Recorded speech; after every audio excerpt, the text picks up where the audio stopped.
Hello, PBA. Hope you're all enjoying your meal. This is Alvina. Reached the point of the program, I will introduce our PBA speaker. Due to great demand, we're bringing back Mr. Mike Hudson, the director of the American Printing House for the Blind in Louisville, Kentucky, the museum there. Mr. Hudson has a degree from Kentucky Western and University of Delaware, and he's been working in the museum business and artifacts for 30 years. So please give a warm welcome to Mr. Mike Hudson.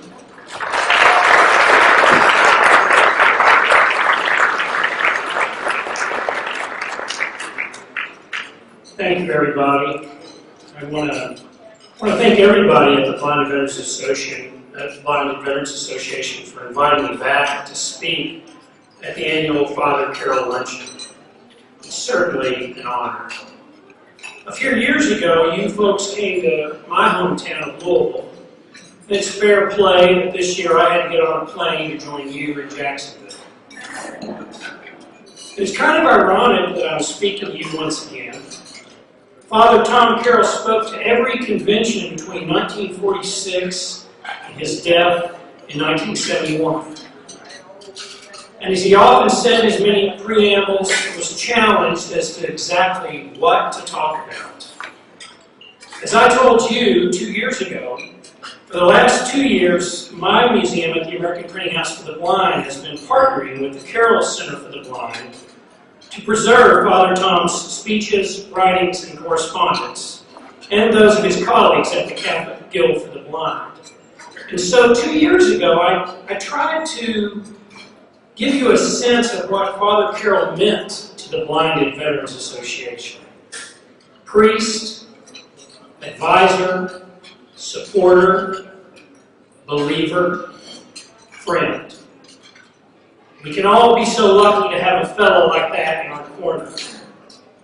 I gave you excerpts from his many speeches, talking about his opposition to segregation of blind men and women from sighted men and women, and the nation's struggle with racial segregation.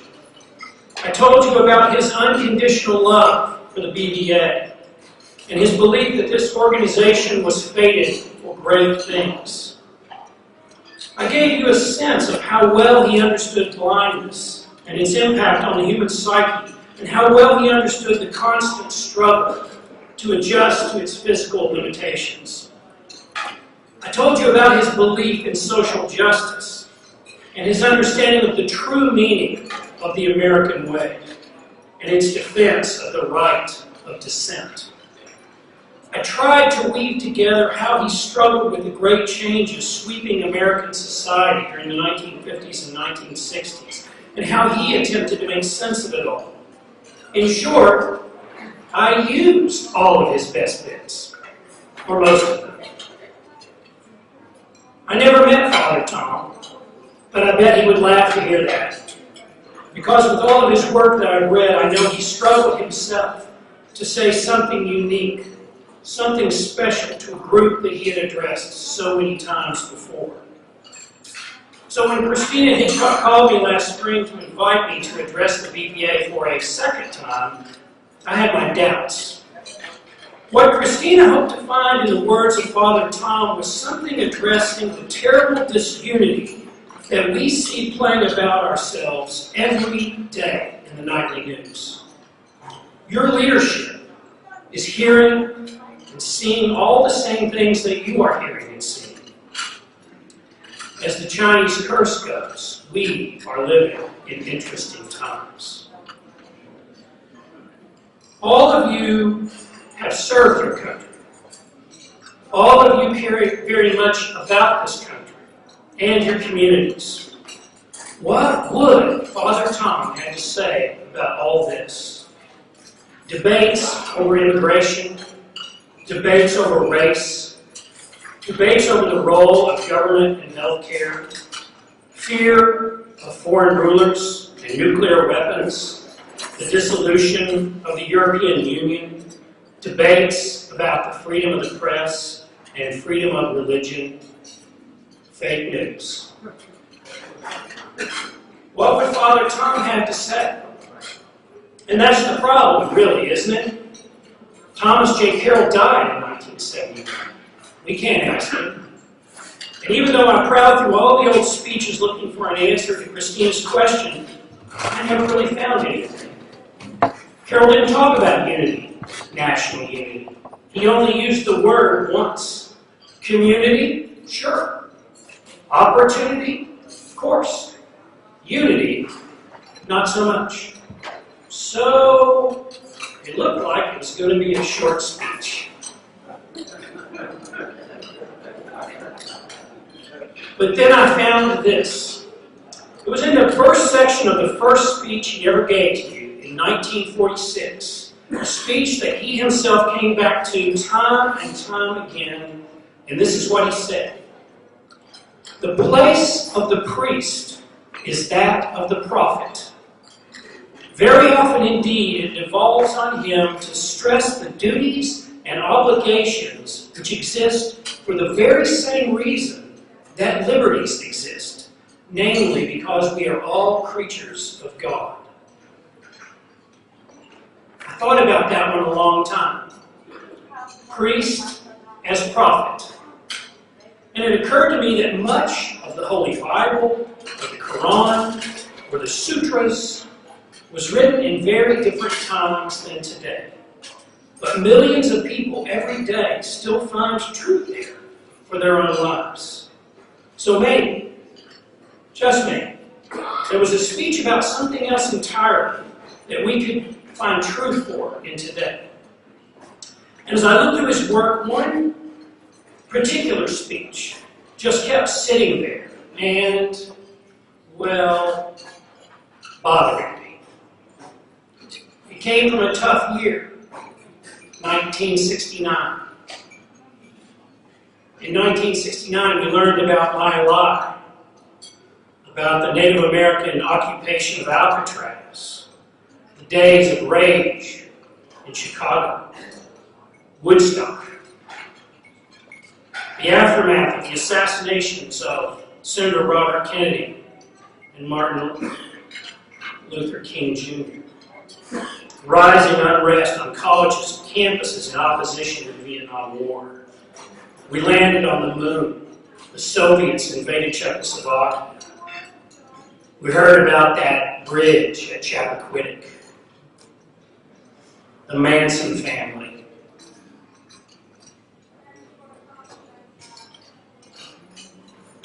His speech from 1969 wasn't written like a speech at all, instead of a sort of poetry that Father Carroll had been experimenting with. And the speech was tough. It was filled with tough things, some of which I'll admit I still don't really understand. Maybe you had to be there to really get it. That's what I'm going to share with you today. Father Carroll's speech to the BDA from 1969. I'm going to try to explain a few of the words, those I think I understand. And for the rest, well, try to think of it this way. Father Carroll was trying to come to grips with difficult times, the echoes of which we still face today. And maybe there are still some hidden nuggets of truth in there. So some preparatory notes. First, this is the speech word for word, as we have it filed in the archives. I have not changed a word. I have not edited it. If Carroll uses a word that makes you uncomfortable, it's either because the words we use to describe disability and race have changed, and his language is now out of date, or because he wanted to make you uncomfortable. I'm going to let you be the judge. He talks several times about men with furled umbrellas, and he's talking there about people who face the threat of war by opening an umbrella, by hiding from it rather than facing it.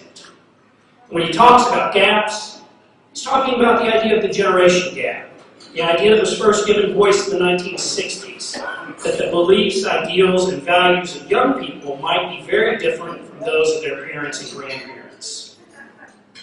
He talks for several stanzas about Irish immigrants, and mentions the titles of several books written in the 1960s about the Irish experience in America. The Second Revolution by James McKay, and The Great Hunger by Cecil Woodham Smith. All this references draft riots in New York in the 1860s during the Civil War, and the violence occurring in Northern Ireland in August of 1969, what we now call the Troubles, and a tour of America by the controversial and divisive Irish patriot Bernadette Devlin. And of course he uses symbols from the American Revolution. T for the Boston Tea Party, tower lanterns for the signals sent to Paul Revere from the Old North Church, and revolutionary battles at Lexington and Concord. And he mentions Calvin Coolidge, the 30th president who campaigned on law and order in the 1920s. And he uses an uncommonly used verb, perdure, P-E-R-D-U-R-E. It means to continue. And he mentions Wilson's phrase, the war to end all wars. It was a phrase crafted by President Woodrow Wilson in 1917 to encourage America to enter World War I on the side of the British and the French.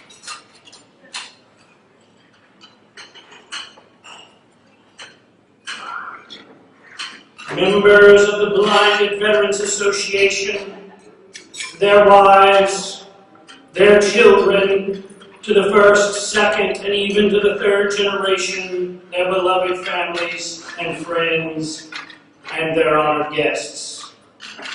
In the past, I have given many speeches to you. Time and again, I have talked on issues of the day. Today, I use a new format. Today, I am so overwhelmed by thoughts, emotions, ideas, that I want to speak to you in a different manner. To give impression, I use new expression. I dare, therefore, to speak to you in blank verse. It gives me the opportunity to allow tumbling thought to add on tumbling thought, to allow impression to be deep, and the thought your own. Always I have spoken to you in the sound of faraway drums. From New York, where I warned of new Hitlers, new Stalins, and men with furrowed umbrellas, to New York again, and San Francisco, where I talked of gaps and fears of generations.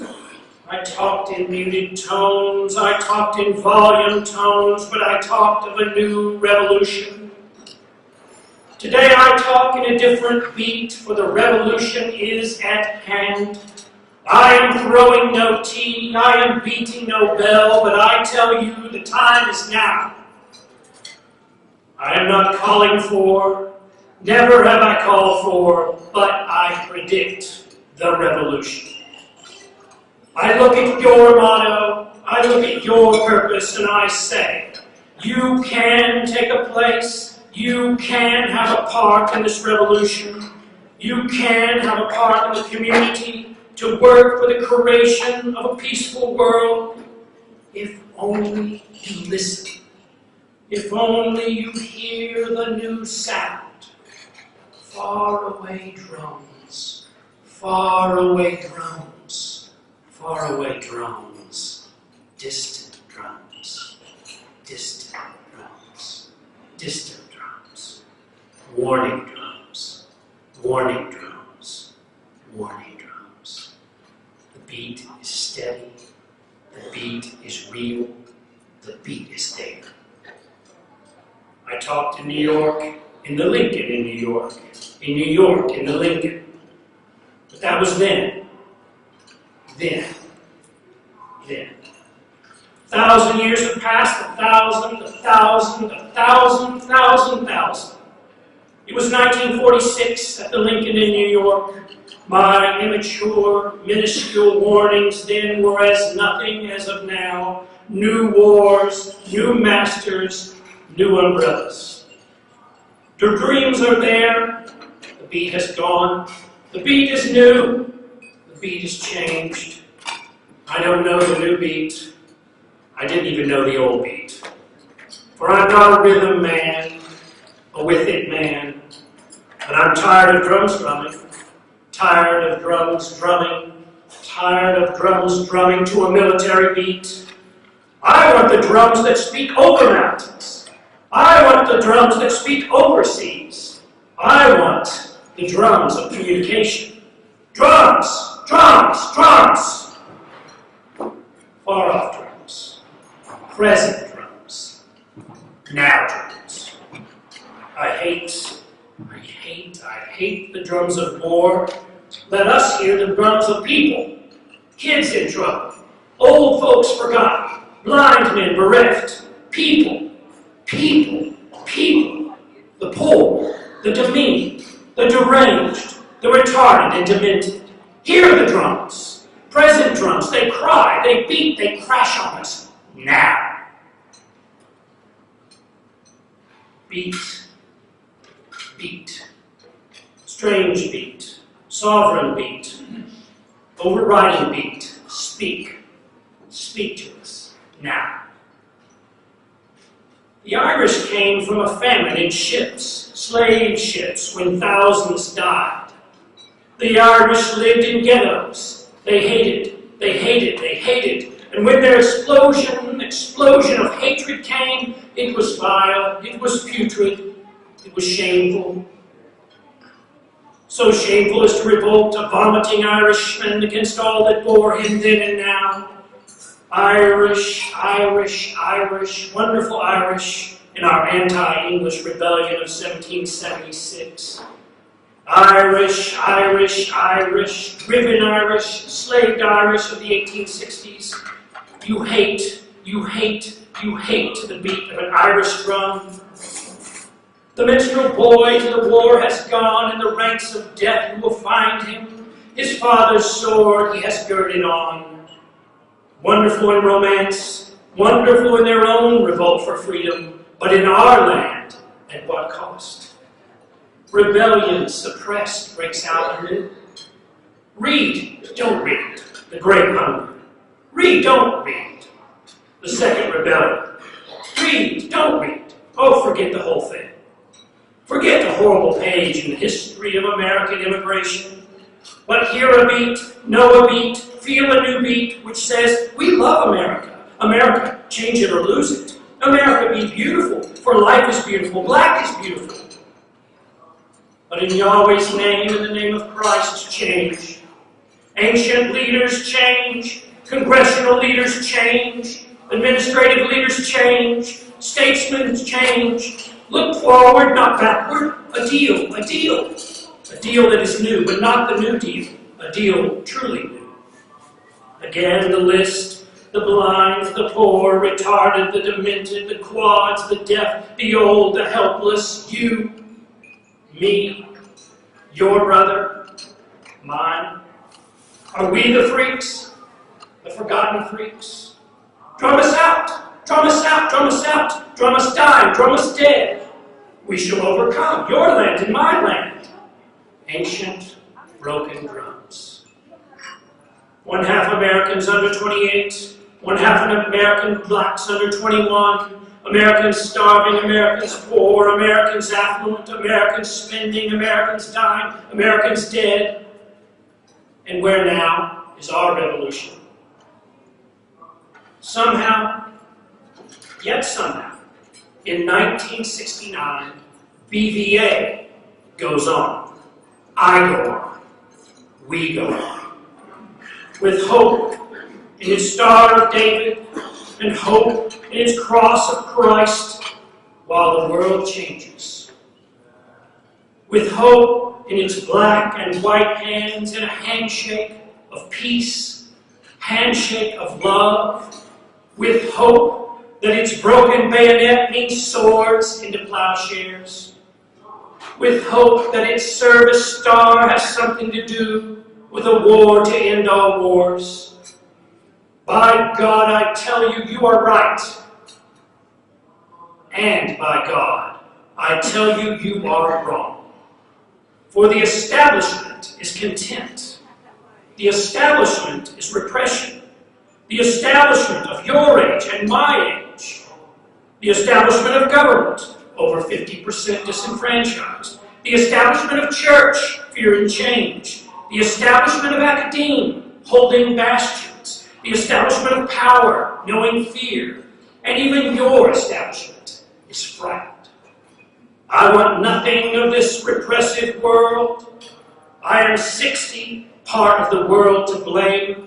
But if you of the BVA forget the young, hold to our pattern of our ancient wars, or forget to represent the disenfranchised, if you do these things with conviction, then I indict you. I convict you.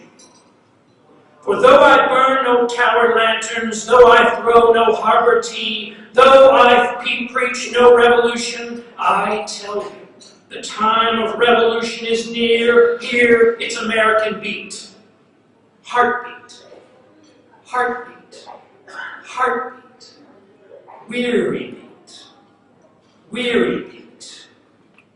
Weary beat. Beat.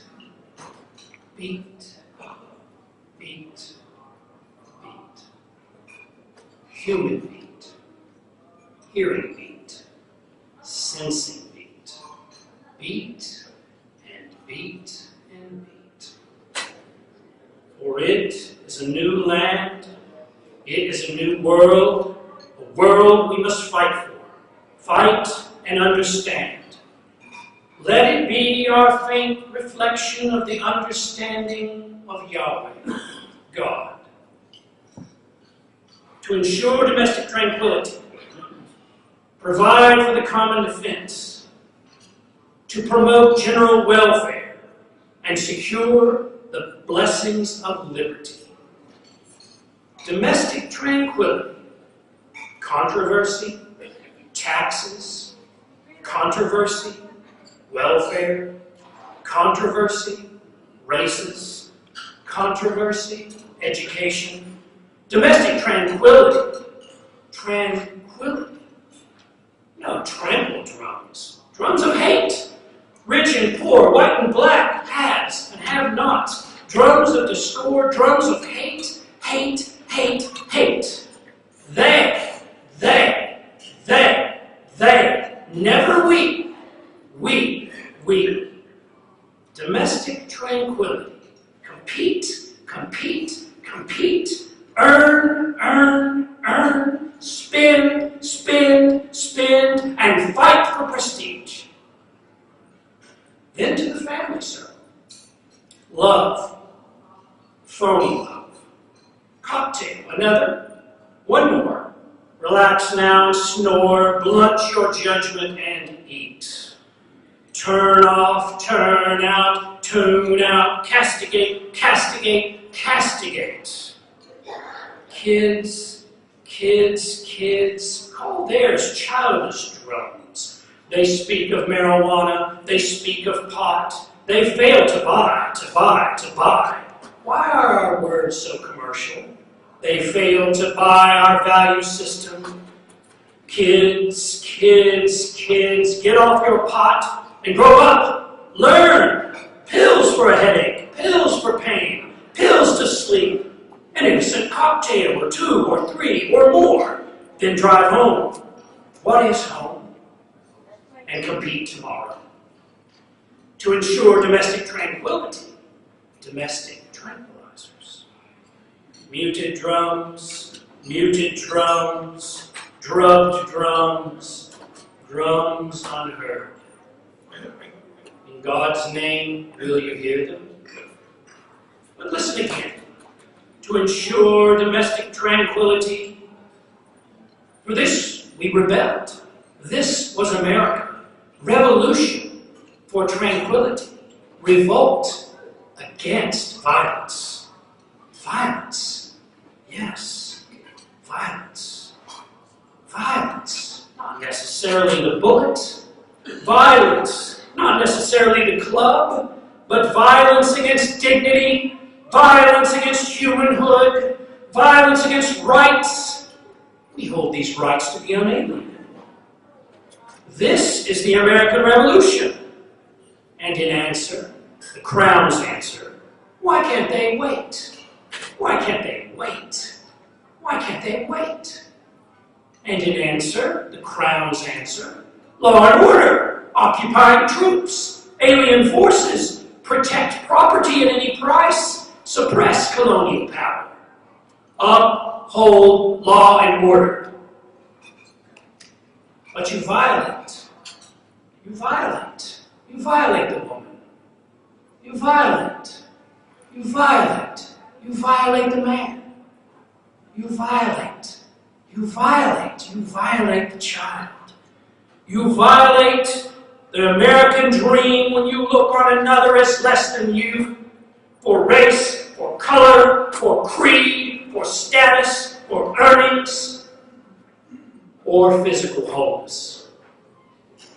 Bring back Calvin Coolidge. Law and order. Law and order. Law and order. Exhume Calvin Coolidge. Damn law and order in the symbolic sense. Give us justice and tranquility. Give us love in the law of God. Provide then for the common defense. The drum and the fife are heard now.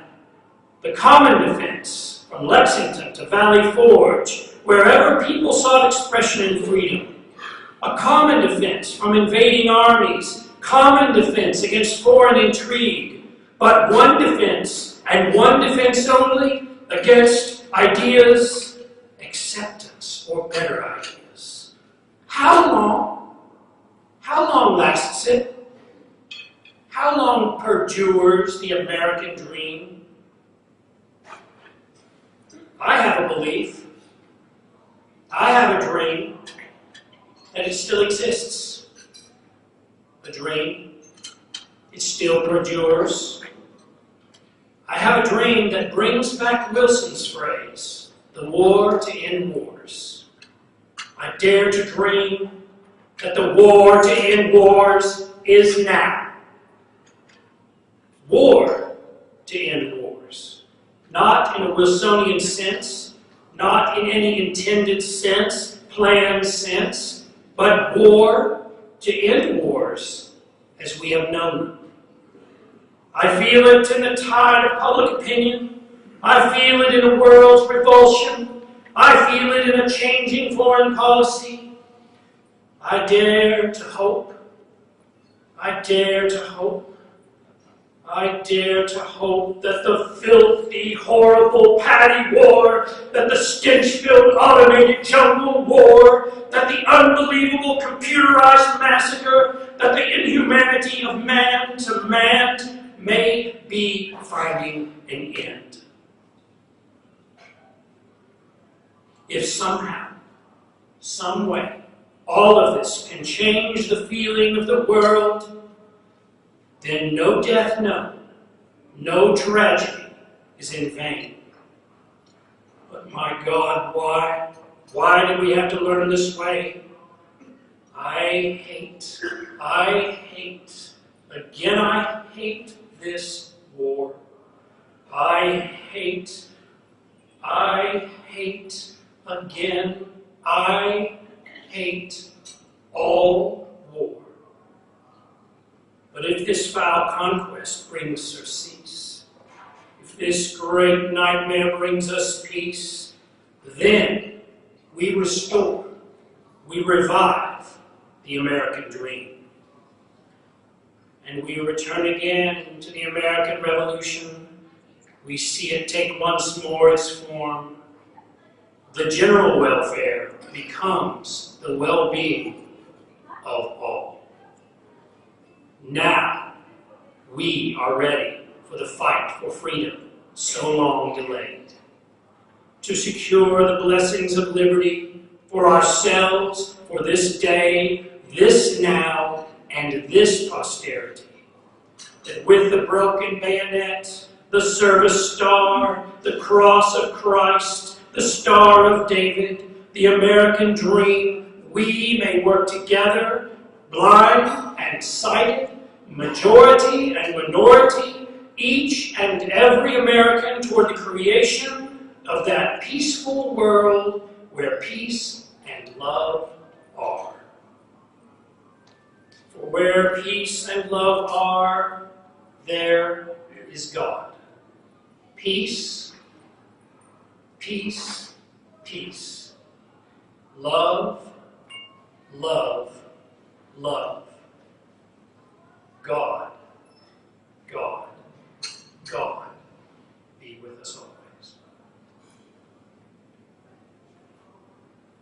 The place of the priest is that of the prophet. Very often indeed, it devolves on him to stress the duties and the obligations which exist for the very same reasons that the liberties exist, because we are all creatures of God.